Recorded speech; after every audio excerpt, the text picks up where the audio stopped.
Well, Hallie and I both teach at the University of Pennsylvania in Philadelphia and in landscape architecture, which is who we are. We're landscape architects.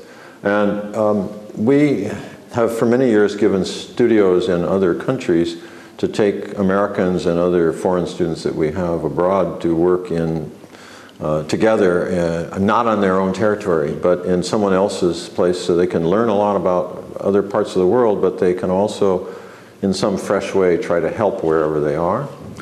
Because many of the problems around the world are actually very similar problems, they're just in different locations with different ecologies or cultures. So in this particular instance, we realized that the Slavonice Institute is in a town right on the border between Austria and the Czech Republic.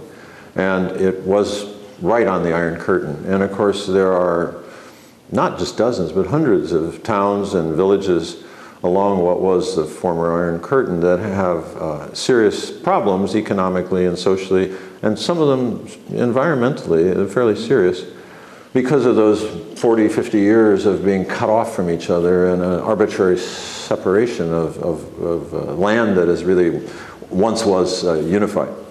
So in this particular case, we realized that the IUCN has begun a project called the Grünespan, the Green Belt, to try and develop a series of ecological, cultural projects to do with sustainability along the former Iron Curtain. And Slavonice was poised to be a perfect sort of place to do such a project and try and help that community in that region. So we brought our students here last year for the first time, focusing on just the town itself and its historic problems, which are fairly serious. Wonderful 16th century town that has been poor for a long time due to some of the political troubles of this region. And of course, the 20th century is very trying for all the people in that land, having a serious effect upon even the earth itself and the plants. So this year, we decided to focus on a project that would have to do with the Iron Curtain and what we might do for sustainable development there that would be, in some ways, prototypical of a project that might happen anywhere along the Iron Curtain, but was specific to that one town. There's an array of ideas. They worked in multidisciplinary groups. There were landscape architects, those focused on sustainable studies at Philadelphia University and at Arizona State University, as well as participants from the Czech Technical University. Their ideas range from selective wood plantation approaches, which would encourage more employment in the area, as well as provide cultural opportunities to connect to the Czech Greenway system. They heard lectures from Daniel Morek of the Czech Greenway Trail organization.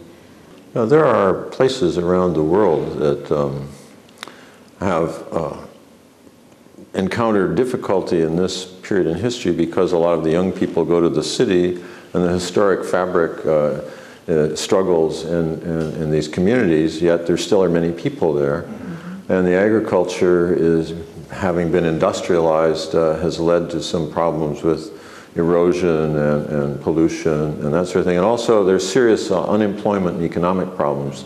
And it's not just this piece of the Czech Republic. So one of the things the students were trying to do was to think of various projects that through landscape design and planning, one might actually improve the economics of an area through generating both revenue and employment and making the place more lively, but then also more physically attractive. So they were looking at two different populations, the residents who were there, and then the people who might come because it's now more beautiful, more interesting, or on the way to something they want to do.